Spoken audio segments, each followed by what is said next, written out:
performance anxiety. Oh, hey guys. Oh my gosh. Do you believe where the summer has gone? But the summer, this day, where has it gone? I don't even know.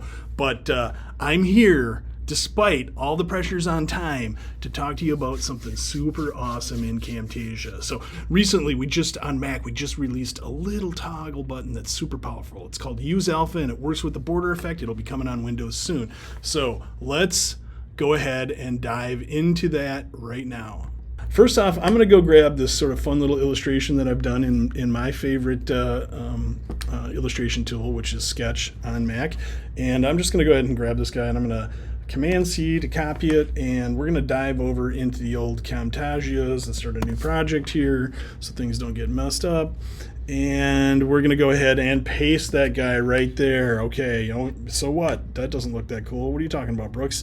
All right, let's see if we can dress this up a little bit for you. So we're going to dive into visual effects, and we're going to come over and find our old friend Border. You remember Border. Border's been around since the beginning of time, one of the original effects in Camtasia, or close to original effects, and it hasn't been updated in a long time. So we'll drag this on, and we'll just go ahead. I'm going to move out of the way of zoom here. We'll go ahead and see what Border does. So, all right, I'm gonna crank the thickness up on Border, and oof, that's not what I was hoping for. Border is kind of, well, it's giving me a border of sorts around the bounding box of the media here, which is not what I want. And that's where our Use Alpha toggle becomes our friend. So we're going to go ahead and click the Use Alpha toggle. Whoa! And just like that, we've kind of got this nice little border effect, which, you know, I can really have some fun with that, sort of dialing it in on this. Maybe we want this to pop a little bit more. Let's get some Camtasia green going on right there. So just like that, you can see I can take a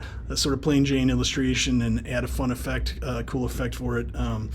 Super fun. I can also do this with text. I can add text to, why not?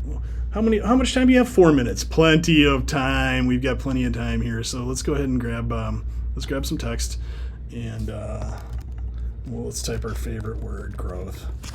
It's not my favorite word. It's just the word that I always think about right now. So, which, God help me, why is that my word that I'm thinking about?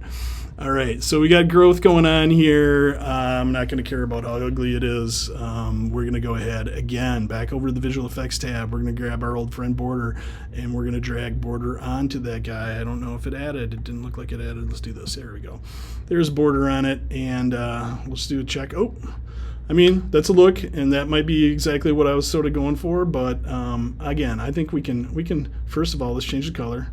Let's go get our green right there, and let's go back into that Use Alpha toggle. Boom, just like that. I got kind of this nice outline effect on the text that really makes things sort of a little bit more poppy, huh? A little bit more fun. You can have some fun with that guy right there. So, all right, I'm sadly, folks, I'm running out of time. I'm getting the hook. This is the end of my tutorial. We're just going to go ahead and stop recording right now.